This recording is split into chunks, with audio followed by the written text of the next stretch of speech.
மணி வணக்கம் பாருங்கள். வணக்கம் வணக்கம்.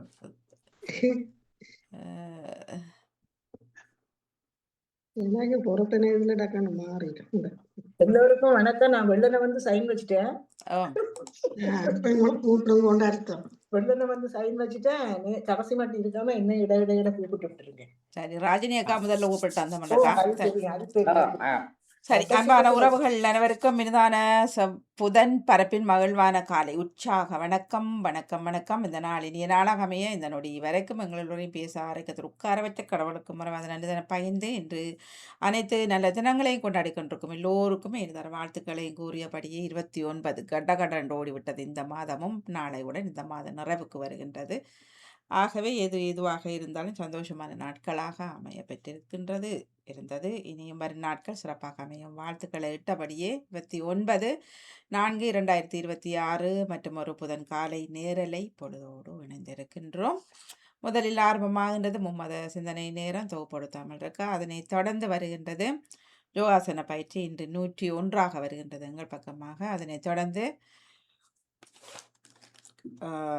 பொறிச்சொல் மற்றும் தினக்கவி இடம்பெற்று சமகால இலக்கிய நேரம் எல்லாமே இருக்கின்றது. இருந்த பொழுதிலும் 10 மணிக்கு சரியாக தொகுப்பாளர் வந்து ஓடோடி வந்து இருந்து விடுவார். அவருக்கான நேரத்தை கொடுத்து விட்டு குடும்பங்கோலயம். அதனை தொடர்ந்து இன்று மரபு கவி கற்போமா தொகுப்போடு சிவதர்சனி ராகன் அவர்கள் ஓடோடி வர காத்திருக்கின்றார்கள். எல்லோருக்கும் இனிய காலை உற்சாக வணக்கம். தாமல்றக்க ஆரம்பித்துக் கொள்ளுங்கோ. உற்சாக வணக்கம் வாணி. மும்மத சிந்தனை நேரம். ராஜினி அல்போன்ஸ் அவர்கள் உங்கள் சிந்தனையை தாருங்கள். வணக்கம் வாணி அவர்களுக்கும் வணக்கம் தமிழர் அவர்களுக்கும் அனைவருக்கும் வணக்கம். ஒதுக்கி வைத்தல் 2 நிலைகளை கொண்டுள்ளது. ஒன்று கழித்து ஒதுக்கி வைத்தல், அதாவது நாம் சாப்பிடும் போது சிலவற்றை ஒதுக்கி வைக்கின்றோம். சிலது பிடிக்கும், சிலவது பிடிக்கவில்லை என்று ஒதுக்கி வைப்பதும் உண்டு. ஒன்று தனக்கு ஏற்புடையல என்று நாம் கணித்து உணவு வகைகளை ஒதுக்கி வைப்பதை நாம் பார்க்கின்றோம். இதையொத்த இடங்களில் ஊரை விட்டு ஆட்கள் ஒதுக்கி வைக்கப்படுகின்றனர் அல்லது தள்ளி வைக்கப்படுகின்றன. நாமே சில உறவுகளை ஒதுக்கி வைக்கின்றோம். இத்தைய ஒதுக்கி வைத்தல் எதிர்மறையான பொருளை தருகின்றது. நமது உடை, நறுமண பொருட்கள், சில பொருட்களை நாம் முக்கியமாக ஒதுக்கி வைக்கின்றோம். நாம் வீட்டில் வரும் விருந்தினர்களுக்கென்று மதிப்புமிக்க சில பாத்திரங்களை கூட ஒதுக்கி வைப்பதுண்டு. இத்தகைய ஒதுக்கி வைத்தலில் மதிப்பு இருக்கின்றது. 2ஆம் வகையான ஒதுக்கி வைத்தலும் உலகில் நடைபெறுகின்றது. எனவே நாம் யார் எவரென்று கண்டறிய வேண்டுமே ஒழிய எல்லோரையும் ஒதுக்கி வைப்பதாக இருக்கக்கூடாது. ஒளியாய் பொழிந்தவனே, வழியென மொழிந்தவனே, எழுவாய் வாழ்வினிலே, பார்வை கொண்டேன் பாதை கொண்டேன் வாழ்வில் ஒளிந்து விட்டார். உள்ள சோர்வை சொன்னேன் நீ எனக்கு வழியாயிருந்து விட்டாய், இந்த பொழிவாயிருந்து விட்டாய். ஒளியாய் பொழிந்தவனே, வழியென மொழிந்தவனே, எழுவாய் வாழ்வினிலே. நன்றி, வணக்கம். நன்றி வணக்கம் ராஜினி அல்போன்ஸ் அவர்களே. உங்கள் சிந்தனைக்கு வாழ்த்துக்கள். அடுத்து டேவிட் ஆண்டனி அவர்கள் உங்கள் சிந்தனையை தாருங்கள்.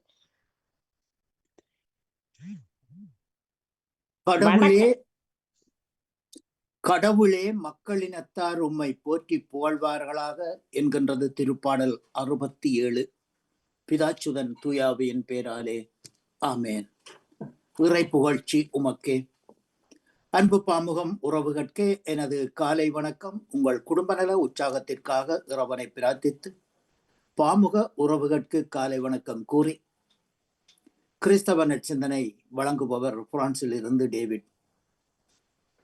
கிறிஸ்தவ நற்சிந்தனை தொடரன் 2074 பாஸ்கா காலம் 4ஆம் வாரம் என்று புதன் தினமுமாகும். இன்று திருகவை புனித கேத்தரின் அவர்களை நினைவு கூறுகின்றது. அன்பான உறவுகளே, இறைவனை நாம் புகழ்ந்து பாடுவோம். அதிகாலையிலும் திருமுகம் தேடி அர்ப்பணித்தேன் என்னையே. ஆராதனை ஸ்துதி ஸ்தோத்திரங்கள் அப்பனே உமக்கு தந்தேன். ஆராதனை ஆராதனை ஆராதனை ஆராதனை இயேசுநாதன் இயேசுவுக்கே, ஆவியான தேவனுக்கே. சுவிசேஷ பாரம் ஒன்றே என் சுமையாக மாற வேண்டும். சுவிசேஷ பாரம் ஒன்றே என் சுமையாக மாற வேண்டும். என் தேச எல்லையெங்கும் நாமம் சொல்ல வேண்டும். என் தேச எல்லையெங்கும் நாமம் சொல்ல வேண்டும். ஆராதனை ஆராதனை ஆராதனை ஆராதனை அன்பர் இயேசுராஜனுக்கே, ஆவியான தேவனுக்கே. வாழ்த்தொலியாக அல்லேலூயா அல்லேலூயா. உலகின் ஒளி நானே, என்னை பின்தொடர்பவர் வாழ்வுக்கு வழிகாட்டும் ஒளியை கொண்டிருப்பார் என்கின்றார் ஆண்டவர். அல்லேலூயா. இன்றைய நற்செய்தியாக புனித யோவான் எழுதிய நற்செய்தியிலிருந்து வாசகம். அதிகாரம் 12, இறை வார்த்தைகள் 44 50 வரை. அக்காலத்தில் இயேசு உரத்த குரலில் கூறியதாவது: என்மேல் விசுவாசம் கொள்பவன் என்மேல் அன்று, என்னை அனுப்பியவர் மேல்தான் விசுவாசம் கொள்ளுகின்றான். என்னை காண்பவனும் என்னை அனுப்பினவரையே காண்கின்றான். நான் ஒளியாக இவ்வுலகிற்கு வந்தேன். என்னில் விசுவாசம் கொள்பவன் எவனும் இருளிலேயே இருந்து விடாதபடி வந்தேன். நான் சொல்லுவதை ஒருவன் கேட்டபின் அதன்படி நடவாவிடில் அவனுக்கு தீர்ப்பிடுவது நான் அல்லேன். ஏனெனில் நான் உலகிற்கு தீர்ப்பிட வரவில்லை, உலகை மீட்கவே வந்தேன். என்னை புறக்கணித்து நான் சொல்லுவதை ஏற்றுக்கொள்ளாதவனுக்கு தீர்ப்பிடும் ஒன்று உண்டு. நான் கூறிய வார்த்தையே அவனுக்கு இறுதி நாளில் தீர்ப்பிடும். ஏனெனில் நானாகவே பேசவில்லை, என்னை அனுப்பிய தந்தையே நான் என்ன கூற வேண்டும், என்ன பேச வேண்டும் என்று எனக்கு கட்டளையிட்டார். அவருடைய கட்டளையோ முடிவில்லா வாழ்வு என்பது எனக்கு தெரியும். எனவே நான் சொல்லுவதெல்லாம் என் தந்தை கூறியவாறே, எனக்கு கூறியவாறே சொல்லுகின்றேன் என்றார். இது கிறிஸ்து வழங்கும் வாழ்வு தரும் நற்செய்தி. கிறிஸ்துவே உமக்கு புகழ். இன்றைய நற்சிந்தனையாக, நான் சொல்லுவதை ஏற்றுக்கொள்ளாதவனுக்கு தீர்ப்பிடும் ஒன்று உண்டு. நான் கூறிய வார்த்தையே அவனுக்கு இறுதி நாளில் தீர்ப்பிடும். ஏனெனில் நானாகவே பேசவில்லை, என்னை அனுப்பிய தந்தையே நான் என்ன கூற வேண்டும், என்ன பேச வேண்டும் என்று எனக்கு கட்டளையிட்டார். இன்றைய நாளிலே நாம் சிந்திக்க வேண்டியது, இந்த நற்செய்தி பணியிலே ஈடுபட்டிருக்கிற நாம் ஒவ்வொருவரும் எங்கள் இதயத்திலே சிந்தித்து இவற்றை அனுசரித்து நடக்க வேண்டும் என்பதுதான். நற்செய்தி பணிக்கென நாம் வந்திருக்கின்றோம். ஆனால் இந்த நற்செய்தி பணியை யார் தருவதென்ற ஒரு கேள்வி இங்கே இருக்கின்றது. இயேசு அப்போஸ்தலர்களுக்கு கூறுகின்றார், அதாவது அந்த நேரத்திலே பேசுவது நீங்கள் அல்ல, என் தந்தையின் ஆவியானவரே உங்களிலிருந்து பேசுவார் என்று சொல்லி நமது ஆண்டவராய் இயேசு கூறுகின்றார். ஆகவே இந்த நற்செய்தி பணியிலே ஈடுபட்டிருக்கிற ஒவ்வொருவரும், இதை கேட்டுக்கொண்டிருக்கிற ஒவ்வொருவரும், இவர்களுக்கு எங்கிருந்து இந்த வல்லமை வருவதை என்பதை நாம் நிச்சயமாக தெரிந்து கொள்ள வேண்டும். காரணம், இறைவனில் இருந்து எங்களை படைத்த தந்தையின் ஆவியிலிருந்து அவர் மூலமாகவே நாங்கள் இவற்றை பெற்றுக் கொள்ளுகின்றோம். ஆகவே இங்கு பேசுவது நாம் அல்ல, நம்மிலிருந்து பேசுவது பரலோக நம்மை படைத்த தந்தையின் ஆவியானவரே. இன்றைய நற்செய்தியில் இயேசு கூறுகின்ற வார்த்தைகளிலே மிகவும் எச்சரிக்கையும் அதே சமயத்தில் அறிவுரையும் கொடுக்கப்பட்டிருக்கின்றது. முதல் பகுதியில் இயேசு இந்த உலகிற்கு தண்டனை தீர்ப்பு அளிப்பவன் நான் அல்ல, மீட்பதற்காகவே நான் வந்தேன் என்று கூறுகின்றார். ஆனால் அதே இயேசுவின் நற்செய்தியின் பின்பகுதியில் உலகிற்கு தீர்ப்பு அளிக்க ஒன்று உண்டு என்று சொல்லுகின்றார். எவ்வாறு இதை புரிந்து கொள்ள வேண்டும் என்று பார்க்கின்ற பொழுது, இயேசு இரக்கத்தின் தேவனாக எப்படியாயிலும் நம்மை மீட்க வேண்டும் என்ற ஒரே நோக்கத்தோடு இங்கே செயல்படுகின்றார். அதை இயேசு நாம் இறந்த பிற்பாடு விண்ணகத்திலே நீதியின் கடவுளாக இருந்து செயல்படுகின்றார். ஆகவே எச்சரிக்கையை ஏற்றுக்கொண்டு மனம் திறந்து வாழ்கின்றவர்கள் ஆபிரகாமின் மடியிலே லாசரை போல் சேர்க்கப்படுவார் என்ற உறுதியான நம்பிக்கையோடு பாவங்களை கலந்து நீதி தீர்ப்புகளில் இருந்து தப்பித்து இறைவனின் இரக்கத்தில் நம்மையே தாழ்த்துவோம். ஆகவே நாம் சிந்திக்க வேண்டியது இன்னும் ஒன்றுண்டு. அதாவது எத்தனையோ புராணங்களை நாம் கேள்விப்பட்டிருக்கின்றோம். ஆனால் இயேசுவின் பிறப்பும் அவருடைய இறப்பும் உத்தானமும் புராண கதை அல்ல, அது நிச்சயமாக நடந்த ஒரு நிகழ்வு. இதற்கு சாட்சிகளே என்று சொல்லி திருத்தூதர்கள் அதற்கு சாட்சி பகர்ந்திருக்கின்றார்கள் என்பதை இந்த வேளையிலே நாம் தெரிந்து கொள்ள வேண்டும். ஆகவே வாழ்வை பற்றிய தெளிவு நம்முடைய இல்லை என்றால் நாம் பல வழிகளில் இருள் சூழ்ந்த நிலைக்கு தள்ளப்பட்டு விடுகின்றோம். குறிப்பாக ஒரு மனிதனின் மனதில் வஞ்சகம், கயமை, பொறாண்மை, பொய், தலைக்கணம் போன்ற குணங்கள் கொண்டிருப்பதால் அவனுடைய மனநிலையும் அலியை போல் ஓயாது பாய்ந்து கொண்டே இருக்கின்றது. நானோ உங்களுக்கு ஒளியாக இருக்கின்றேன், என் ஒளியால் நீங்கள் வெற்றி பாதையில் செல்வீர்கள் என்று இயேசு நம்மை பார்த்து அழைக்கின்றார். என்னை காண்பது என் தந்தையை காண்பதாகும் என்றதால் தன் தந்தையிடம் அவர் எவ்வளவு அனுபவித்தார் என்று தெரிகிறது. ஆகவே இந்த தந்தை என்பது யார்? இந்த உலகத்தை படைத்து, வானத்தை படைத்து, நீரை படைத்து, நிழலை படைத்து, சூரியனை படைத்து, சந்திரனை படைத்து, புல் பூண்டுகள், மரம், செடி, கொடிகளை படைத்து, இவ்வுலகில் உள்ள விலங்குகளையும் வானத்து பறவைகளையும் படைத்து இந்த உலகத்துக்கு கடைசியாக மனிதனையும் படைத்து இந்த உலகத்துக்கு அளித்தவர் தான் நம் உண்மையான கடவுள். இவர் மனம் முடிக்கவில்லை, இவருக்கு மனைவி பிள்ளைகள் இருக்கவில்லை, இவரை யாரும் பார்த்ததும் இல்லை. ஆகவே இவரே தான் உண்மையான கடவுள் என்று நாம் விசுவசித்துக் கொண்டிருக்கின்றோம். ஆகவே நாம் சிந்தனை, சொல், செயல் போன்றவை ஆண்டவரின் ஒளியால் நிரம்பி செயல்பட வேண்டும். நாம் செய்யும் குற்றங்கள் அனைத்துக்கும் தண்டனை தீர்ப்பு உண்டு என்பதை உணர்ந்து நற்கருணை வழியாக நம் இதயத்தில் எழுந்து வரும் இறைவனை புகழ்வோம். அவரின் ஒளியில் நம் இருளகற்றி ஒளியின் மக்களாக வாழ்ந்து உலகிற்கு ஒளி ஏற்றுவோம். நற்செய்தி பணியை ஏறெடுத்து செல்லுவோம். இந்நச்சிந்தனையில் இணைந்திருந்த அனைத்து பாமுக உறவுகளுக்கும் இந்நாளிலே இறைவன் நிறையாசி வழங்க வேண்டும் என்று எல்லோருக்கும் பொதுவான இறைவனை பிரார்த்தித்து விடைபெறும் இன்றைய நாள் நிகழ்ச்சிகள் அனைத்தும் இனிதே நடைபெற வாழ்த்துக்கள் கூறி அன்போடு விடைபெறுகின்றேன். அன்பு தங்கிய திருமதி தவமலர் கல்விராஜன் அவர்களே, மீண்டும் நாளைய சிந்தனையோடு அடுத்த தலைமுறை நோக்கி சிறப்பு குழந்தைகள் விழிப்புணர்வு மாதத்தில். நன்றி, வணக்கம் தங்கிய. நாளைய தினம் சந்திப்போம். நன்றி. நன்றி, வணக்கம் டேவிட் ஆண்டனி அவர்களே. உங்கள் சிந்தனைக்கு வாழ்த்துக்கள். அடுத்து நேவிஸ் பிரிட்ஸ் அவர்கள் உங்கள் சிந்தனையை தாருங்கள். இனிய காலை உற்சாக வணக்கம் திருமதி தவமலர் கல்விராஜன் அவர்களே. வணக்கம்.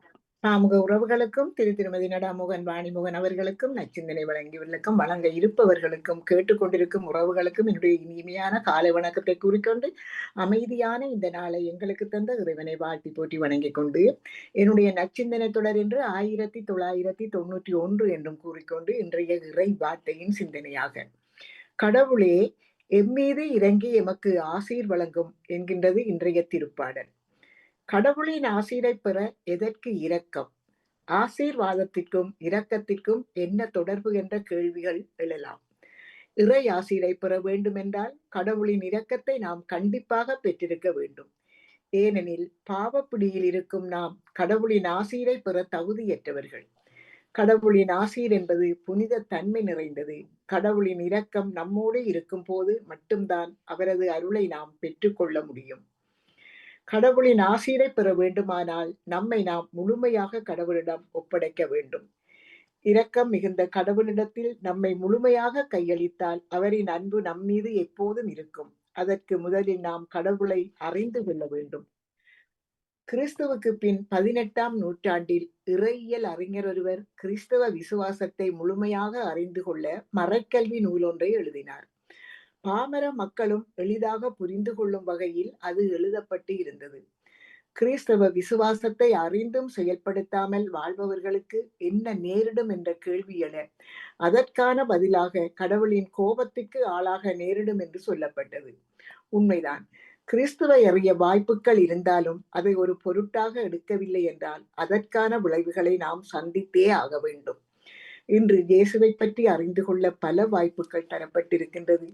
அறிவியல் உலகில் நாம் எதை பற்றி அறிய வேண்டுமானாலும் ஒரு வினாடியில் தேவையான தகவல்களை பெற்றுக்கொள்ள முடியும். ஆனால் கண்டும் காணாமலும் வாய்ப்புகள் இருந்தும் அதை தெரிந்து கொள்ளாமலும் இருந்தால் அது நிச்சயம் கண்டிக்கத்தக்கது, கண்டனத்துக்கு உரியது. இயேசு உலகை தீர்ப்பிட வரவில்லை, அதை மீட்கவே வந்தார். ஆனால் அவரின் வார்த்தைகள் தீர்ப்பளிக்கின்றன, ஆறுதல் தருகின்றன, வாழ்வும் நலமும் தந்து வழிகாட்டுகின்றன, அத்துடன் தீர்ப்பும் அளிக்கின்றன. இயேசுவின் வார்த்தையின்படி வாழ்பவர்கள் நல்ல தீர்ப்பை பெற்று பாராட்டப்படுகின்றார்கள். வார்த்தைக்கு மாறாக எதிராக வாழ்பவர்கள் தண்டனை தீர்ப்பை பெற்று வாழ்வையே இழக்கின்றார்கள். ஆகவே நாம் இறை வார்த்தைகளை பற்றி எச்சரிக்கையாக இருப்போம். வார்த்தையின் ஒளியில் சிந்தித்து புது வாழ்வு வாழ்வோம் என்று கூறிக்கொண்டு, புகை போல மறைகின்ற வாழ்வில் வெறும் புகழ் தேடி பயனேதும் இல்லை.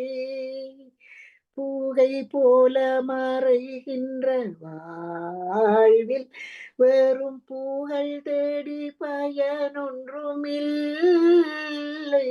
தூவ புகை போல உயர்ந்து நாங்கள் என்றும் புனிதராய் வாழ்ந்திட அருள்வாய். மனம் என்னும் பொன்வெட்டில் இறைவா, எம் காணிக்கை தந்திட்டோமேற்றாய். மனம் என்னும் பொன்தட்டில் இறைவா என்று வேண்டிக் கொண்டு, உங்களுக்கும் இந்த அதிகாலை பொழுதினிலே இந்த இறைவேண்டல் இறை சிந்தனையில் நின்றிருக்கின்ற எல்லோருக்கும் இந்த நாள் இனிய நாளாக மலர்ந்து எல்லோரும் எல்லா நலன்களும் பெற்று அமைதியாகவும் மகிழ்வாகவும் வாழ வேண்டும். நீங்கள் எடுத்துக்கொள்கின்ற எல்லா முயற்சிகளும் சிறந்து செழித்து மேம்பட்டு ஓங்கி வளர வேண்டும் என்று வேண்டிக் கொண்டு, இந்த நாட்களிலே நாங்கள் உலக மக்களின் அந்த மன சாந்திக்காகவும் அமைதிக்காகவும் சமாதானத்துக்காகவும் அவர்கள் நல்வாழ்வு வாழ வேண்டும் என்றும் தலைவர்கள் புரிந்துணர்வோடு வாழ வேண்டும் என்றும் வேண்டிக் கொண்டு உங்களிடம் நண்பாக விடைபெறுகிறேன். திருமதி தவமலர் கல்விராஜன் அவர்களே, நன்றி, வணக்கம். நன்றி, வணக்கம். நேவிஸ் பிலிப்ஸ் அவர்களே, உங்கள் சிந்தனைக்கு வாழ்த்துக்கள். அடுத்து ஜான் டீசன், உங்கள் சிந்தனையை தாருங்கள். இனிய காலை உற்சாக வணக்கம். இந்திய தொகுப்பாளினி தவமலர் கல்விராஜன் அவர்களுக்கும், தொகுப்பாளினி கலைவாணி மோகனவர்களுக்கும், அதிபர் நடாமோகனவர்களுக்கும், அனைத்து பாவர்களுக்கும் எனது எங்கிருந்த காலை வணக்கத்தை கிறிஸ்தாசுடன் குறிக்கொண்டு, இன்று பாஸ்கா காலத்தின் 4ஆம் வாரத்தின் 3ஆம் நாள் புதன்கிழமை எனது ஆக்கம் 9058. கிறிஸ்தவ நற்சிந்தனை. குடும்ப வாழ்வில் தூயாவின் வழி நடத்தல். இந்திய உலகம் வேகமாக மாறிக்கொண்டிருக்கின்றது. தொழில்நுட்ப வளர்ச்சி, பொருளாதார அழுத்தங்கள், சமூக மாற்றங்கள் குடும்ப வாழையும் உறவுகளையும் சவாலுக்குள்ளாக்குகின்றன. இந்நிலையில் கிறிஸ்தவ குடும்பம் தன்னை தக்க வைத்துக் கொள்ளவும், கடவுளின் விருப்பப்படி வளரவும், தூயாவியின் தூண்டுதலுக்கு தங்களை விட்டுக் கொடுப்பது அவசியமாகின்றது. தூயாவி என்பது திருச்சபையின் உயிர் மட்டுமல்ல, குடும்பத்தின் அமைதியும் ஒற்றுமையும் வளர காரணமான தெய்வீக சக்தியாகும். தூயாவி தம்மை உண்மையிலும் அன்பிலும் நடத்துவர், உண்மையை வெளிப்படுத்தும். ஆவியார் வரும்போது அவர் முழு உண்மையை நோக்கி உங்களை வழிநடத்துவார். குடும்ப முடிவுகள், குழந்தையின் எதிர்காலம், பெற்றோரின் பொறுப்புகள் இவை அனைத்தும் மனித ஞானத்தை விட தூயாவின் வழிகாட்டல் நம்மை பாதுகாப்பாக நடத்துகின்றது. குடும்பம் என்பது வெறும் சமூக கட்டமைப்பு அல்லது அழகு அல்ல, அது கடவுளின் ஆசீர்வாதம் நிறைந்த குட்டி திருவை. குடும்பம் தூயாவின் செயல்பாட்டுக்கான முதல் பள்ளி. ஏனெனில் அங்குதான் மனிதன் முதலில் அன்பையும் நம்பிக்கையும் கற்றுக்கொள்கின்றான். உங்களுடன் நீங்கள் கடவுளிருந்து பெற்றுக்கொண்ட தூயாவின் ஆலயம் என்று தெரியாதா? தூயாவியர் குடியிருக்கும் குடும்பத்தில் மன்னிப்பு வளர்கின்றது, உரையாடல் வளர்ப்பெறுகின்றது, அன்பு சுயநலத்தை வெல்லுகின்றது. தூயாவின் தூண்டலுக்கு உங்களை விட்டுக் கொடுங்கள் என்பது ஒரு வாசகம் மட்டுமல்ல, அது ஒரு வாழ்வு முறை. குடும்பமாக, பெற்றோராக, பிள்ளைகளாக நாம் தூயாவிக்கு இடம் கொடுக்கும்போது நமது இல்லங்கள் அமைதியின் இல்லங்களாகவும் திருச்சபையின் உருள சாட்சிகளாகவும் மாறும். தூயாவியின் கனியு, அன்பு, மகிழ்ச்சி, அமைதி இன்றைய உலகிற்கு இத்தகைய குடும்பங்களே நற்செய்தியின் உயிருள்ள அறிவிப்பாக இருக்கின்றன.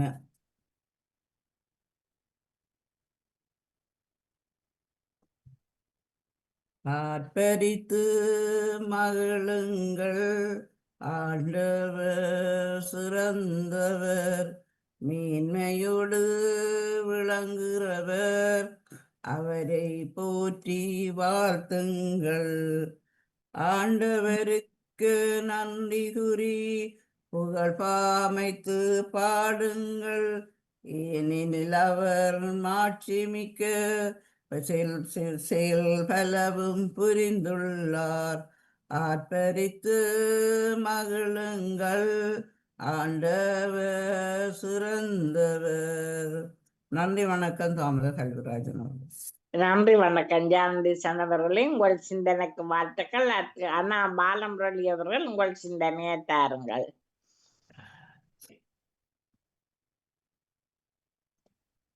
மீண்டும் ஒரு புதிய காலை பொழுதில் இணையச் செய்த இறைவனுக்கு நன்றியை கூறிக்கொண்டு பாமுகம் தொலைக்காட்சியில் இணைந்திருக்கும் அத்தனை உறவுகளுக்கும் எனது காலை வணக்கத்தையும் வாழ்த்துக்களையும் கூறிக்கொண்டு இன்று ஏசாயா 41 இறைவார்த்தை 10. அஞ்சாதே, நான் உன்னுடன் இருக்கின்றேன். கலங்காதே, நான் உன் கடவுள். நான் உனக்கு வலிமை அளிப்பேன், உதவி செய்வேன். என் நீதியின் வலக்கரத்தால் உன்னை தாங்குவேன். இது ஆண்டவர் வழங்கும் அருள்வாக்கு. நாம் இன்றைய சூழலில் எதிர்கொள்ளும் ஒவ்வொரு பிரச்சனைகளும் ஆர் பின்னால் இருக்கின்றது என்று நாங்கள் எதிர்த்து கொண்டு பார்ப்போமானால் அதற்கு பின்னால் நம்முடைய இயலாமை அல்லது நம்முடைய அவசரம், நம்முடைய முடிவுகள் தான் அதற்கு காரணமாக இருக்கும். ஆனால் நாம் கடைசியில் கடவுளிடம் பழியை போட்டு விடுவோம். ஏன் கடவுள் எங்களுக்கு இப்படி செய்கின்றார், ஏன் கடவுள் எங்களை தண்டிக்கிறார் என்று. இறைவன் யாரையும் தண்டிப்பவர் அல்ல. நமக்காக நாம் வாழ வேண்டும் என்றால் நாம் நிச்சயமாக நம்முடைய இதயத்திலும் நம்முடைய எண்ணங்கள் சிந்தனைகளிலும் இறைவன் இருக்க வேண்டும், முயற்சி இருக்க வேண்டும், ஆற்றல் இருக்க வேண்டும், வலிமை இருக்க வேண்டும். நாம் வீட்டிற்குள் இருந்து கொண்டு எனக்கு அது கிடைக்கவில்லை, இது கிடைக்கவில்லை என்று சொன்னால் அது இறைவன் பொறுப்பு அல்ல. நாம் முயற்சி உள்ளவர்களாக வாழ வேண்டும். இன்றைய இளைய சமுதாயம் எதை நோக்கி செல்லுகின்றது, அவர்களிடம் முயற்சி இருக்கின்றதா என்றால், நான் ஒரு சிறு சம்பவம் தொலைக்காட்சியில் பார்த்தேன். கூடுதலான இளையோர்கள் இன்று வாகன சாரதி பத்திரத்தை எடுக்க முடியாமல் தவிக்கின்றார்கள்.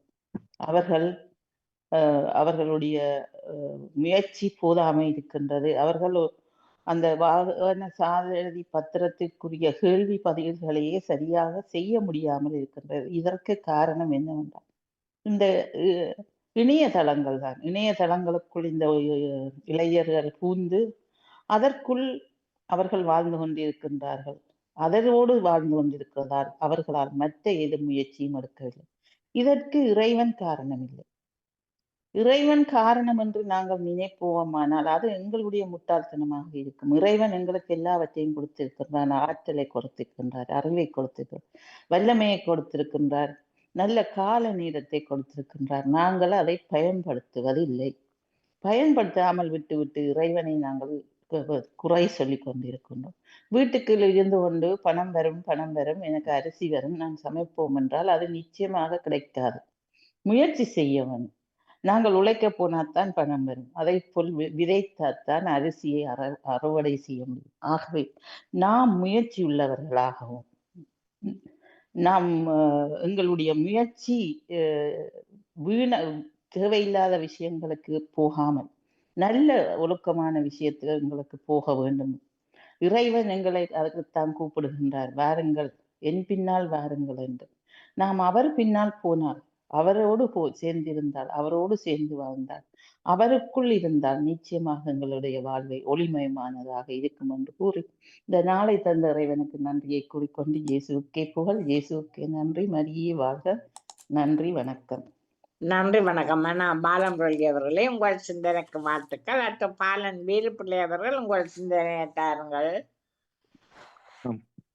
மீண்டும் ஒரு புதிய நாளை காண தந்த என்றென்றும் ஜீவனோடு இருக்கின்ற தேவகுமாரனுக்கு இருதயத்தின் ஆழத்திலிருந்து கோடான கோடி நன்றிகளை சொல்லிக்கொண்டு அப்படி அவன் அன்பு சகோதரி தொகுப்பாளினி திருமதி தாமலர் கல்விராஜனுக்கு இனிமையான காலை வணக்கம். அப்படி நலமாக உற்சாகமா இருக்கீங்களா? உற்சாகமாக இருக்கிறேன் பாலன், மிக்க நன்றி. நீங்களும் உற்சாகம்தானே? நானும் அதை உற்சாகத்தோடு இருக்கிறேன். நன்றி சகோதரி. அப்படி நன்றிகளை சொல்லிக்கொண்டு அப்படி அவன் அன்பு சகோதரி திருமதி கலைவாணி மோகனுக்கும் மற்றும் அன்பு சகோதரர் பாமோத்தின் அதிபர் திருவாளர் அடா மோகனுக்கும் மற்றும் பாமோத்தில் கலந்து சிறப்பிக்கின்ற அனைத்து குடும்ப உறவுகளுக்கும் மற்றும் பாமத்தை பார்த்தும் கேட்டுக்கொண்டிருக்கிற அனைத்து உறவுகளுக்கும் இனிமையான கால வணக்கங்களை குறிக்கொள்வதோடு எல்லோருடைய சூழ்நிலைகளை விசாரித்தபடி எல்லா உறவுகளுக்கும் உயிர்த்தெழுந்த இயேசு கிறிஸ்துவனுடைய ஆசீர்வாதங்கள் அனைத்து உறவுகளுக்கும் பேர் பேராக கிடைக்க வேண்டும் என்று சொல்லி கிறிஸ்துவின் நாமத்தை உணவை எடுத்துக்கொண்டு நன்றிலிருந்து ஈச்சமோட்டை வேலுப்பிள்ளை பாலன் இந்த கிறிஸ்தவனை இலக்கம் சௌரி 793 சொல்லிக்கொண்டு வளமை போல புதிய ஏற்பாட்டில புனித லூக்காளின சுவிசேஷம் 1 அதிகாரம் இறை வார்த்தைகள் 72 80 முடிய. கர்த்தருடைய பரிசுத்தமுள்ள நாமத்துக்கு ஸ்தோத்திரம். உங்கள் சத்துருக்களின் கைகளில் நின்று நீங்கள் விடுதலையாக்கப்பட்டு உயிரோடு இருக்கும் நாளெல்லாம் பயமில்லாமல் எனக்கு முன்பாக பரிசுத்தத்தோடும் நீதியோடும் எனக்கு ஊழியம் செய்ய கட்டளையிடுவேன் என்று இது நேற்று வரை அவர் நம்முடைய பிதாவாகிய ஆபிரகாமுக்கு இட்ட ஆணையை நிறைவேற்றுவதற்கும் ஆதி முதற்கொண்டிருந்த தம்முடைய பரிசுத்த தீர்க்கதரிசிகளின் வாக்கினால் தாம் சொன்னபடியே தமது ஜனத்தை சந்தித்து மீட்டு கொண்டு நம்முடைய சத்துருக்களின் நின்றும் நம்மை பகைக்கிற யாவருடைய கைகளில் நின்றும் நம்மை ரட்சிக்கும் நம்முடைய தாசனாகிய தாவீதின் வம்சத்திலே நமக்கு இரட்சணிய கொம்பை ஏற்படுத்தினார். நீயோ பாலகனே, உன்னதமானவருடைய தீர்க்கதரிசி எனப்படுவாய். நீ கர்த்தருக்கு வழிகளை ஆயத்தம் பண்ணவும் நமது தேவனுடைய உருக்கமான இரக்கத்தினாலே அவருடைய ஜனத்துக்கு பாவ மன்னிப்பாகிய இரட்சிப்பை தெரியப்படுத்தவும் கர்த்தருக்கு முன்னாக நடந்து போவாய். அந்தகாரத்திலும் மரண இருளிலும் உட்கார்ந்திருக்கவர்களுக்கு வெளிச்சம் தரவும் அந்தகாரத்திலும் மரண இருளிலும் உட்கார்ந்திருக்கவர்களுக்கு வெளிச்சம் தரவும் நம்முடைய கால்களை சமாதானத்தின் வழியிலே நடத்தவும் அவ்விரக்கத்தினாலே உன்னதத்திலிருந்து தோன்றிய அருணோதயம் நம்மை சந்தித்திருக்கிறது என்றார். அந்த பிள்ளை வளர்ந்து ஆவியிலே பலங்கொண்டு இஸ்ரவேல் தேசத்துக்கு தன்னை காண்பிக்கும் நாள் வரைக்கும் வனாந்தரங்களிலே இருந்தான். நாளைக்கு சௌரி 2 அதிகாரம் தொடரும் சொல்லிக்கொண்டு கர்த்தருடைய பரிசுத்தமுள்ள நாமத்துக்கு ஸ்தோத்திரம். எங்களுக்குள்ளே வாசம் செய்யும் ஆவியானவரே, இந்நாளில் சித்தம் போல் நடத்தி செல்லும் ஐயா. எங்களுக்குள்ளே வாசம் செய்யும் ஆவியானவரே, இந்நாளில் சித்தம் போல் நடத்தி செல்லும் ஐயா. ஆவியானவரே, ஆவியானவரே, பரிசுத்த ஆவியானவரே, ஆவியானவரே, ஆவியானவரே, பரிசுத்த ஆவியானவரே. எதிரிகளின் சூழ்ச்சிகள் சாத்தானின் தீக்கணைகள் எதிர்த்து நிற்க பலன் வேண்டுமே. எதிரிகளின் சூழ்ச்சிகள் சாத்தானின் தீக்கணைகள் எதிர்த்து நிற்க பலன் வேண்டுமே. உடல் சோர்வு அசதிகள் பலவீனங்கள் நீங்கி உற்சாகத்தால் நிரம்ப வேண்டுமே. உடல் சோர்வு அசதிகள் பலவீனங்கள் நீங்கி உற்சாகத்தால் தினம் தினம் நிரம்ப வேண்டுமே. ஆவியானவரே, ஆவியானவரே, பரிசுத்த ஆவியானவரே, எங்களுக்குள்ளே வாசம் செய்யும் ஆவியானவரே, இந்நாளில் சித்தம் போல் நடத்தி செல்லும் ஐயா. எங்களுக்குள்ளே வாசம் செய்யும் ஆவியானவரே, இந்நாளில் சித்தம் போல் நடத்தி செல்லும் ஐயா. அன்பான இயேசுராஜனுக்கு கோடான கோடி நன்றி சொல்லிக்கொண்டு தகப்பனே பிரயாணமாக்கமாக ராஜா உங்களது பிள்ளைகள் எந்தெந்த வாகனங்களில் வழியில் சென்று கொண்டிருக்கிறார்களோ மற்றும் செல்ல இருக்கின்றார்களோ மற்றும் எந்தெந்த இடங்களில் இருக்கின்றார்களோ எல்லா இடங்களிலும் இயேசப்பா உங்கள் தூதரை அனுப்பி நீங்கள் ஒவ்வொரு ஆத்துமாக்களையும் பேர் பேராக பாதுகாத்துக் கொள்ள முடியும் ஜெபிக்கிறேன் தகப்பனே. அப்படியே நீங்கள் தினமும் பாதுகாத்து வருகிறமைக்காகவும் இந்த நாளில் தூதருடைய பிரசன்னம் பாதுகாப்பாக வழி நடத்தி கொண்டிருப்பதற்காக எடுத்த பொறுமைக்காக நான் செலுத்துவேன் தகப்பனே. சோத்திரன் ராஜா தகப்பனே. குடும்பங்களோட சேவையை சத்தியங்களை ஜெபிக்கிறேன் ராஜா தகப்பனே.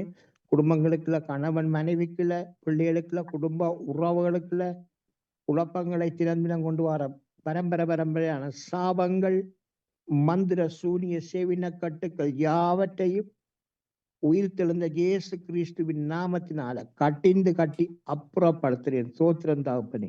குடும்பங்களை ராஜா நிறைவாக ஆசீர்வதிங்க ராஜா. ஒவ்வொரு குடும்பங்களும் கைது செய்யும் சகலவற்றையும் இரட்டத்தனியாக ஆசீர்வதித்து கொடுக்க வேண்டி வைக்கிறேன் தகப்பனே. சோத்திரம் ராஜா. அப்படியே நீங்கள் ஆசீர்வதித்து வழி எடுத்து கொண்டு போவதற்காக கோடி நன்றி தகப்பனே. சோத்திரம் சோத்திரம் ராஜா. மற்றும் தகப்பனே உலக ரீதியில் நிரந்தரமான சமாதானத்தை கொண்டு வாங்க ராஜா. நிரந்தர சமாதானம் அந்த நாட்டு அதிபர்களோடும் ராணுவ தளபதிகளோடு நீங்கள் பேசுங்க ராஜா. நீங்கள் பேசுங்க அதுக்காக நன்றி சொல் தகப்பனே. சோத்திரம் ராஜா. தகப்பனே பாமோத்தின் அதிபர் குடும்பம் கைது செய்யும் சகலவற்றையும் அணுதினமும் அவர்களை ஆசீர்வதித்து அவர்களை பலப்படுத்தி அவர் செல்லும் இடமெல்லாம் அணுவினாடியும் கூடவே இருந்து அவர்களை பாதுகாப்பாக அவர் எடுத்து சொல்லி ஏசப்பாவோட பிரார்த்தனை எழுதி கொண்டு சரிவிடவர்றன். நன்றி வணக்கம். நன்றி வணக்கம். பாலன் வேலுப்பிள்ளை அவர்களே, உங்கள் சிந்தனைக்கு வாழ்த்துக்கள். மன்னிப்புடன் தியான தேசம் சிந்தனை சொன்னீங்களா? நான் சொன்னேன். மன்னிப்புடன் எனக்கு இதா இருந்தது. அதான் மிக்க நன்றி. இன்று கிறிஸ்தவ சிந்தனை தந்த டேவிட் ஆண்டனி அவர்கள், பாலன் வேலுப்பிள்ளை அவர்கள், நேவிட் பிலிப்ஸ் அவர்கள், பாலம்ரல்லி அவர்கள், தியான தேசன் அவர்கள் அனைவருக்கும் வாழ்த்து கூறி வாணி தொடருங்கள். நன்றி வணக்கம். மிக்க நன்றி அக்கா. தொடர்ந்து கொள்வோம். நன்றி வணக்கம். நிறைவுக்கு வருகின்றது சிந்தனை நேரம். தோப்படணும் தமிழக்கா மற்றும் எல்லோருக்கும் நன்றி வணக்கம். நன்றி வணக்கம். வணக்கம். நேரம் லண்டனில் 8:34 உறவுகள் இணைந்து கேட்டும் பார்த்து கொண்டு இருப்பது இன்றைய நாள் பொழுது இடம்பெற்றுக் கொண்டிருக்கும்.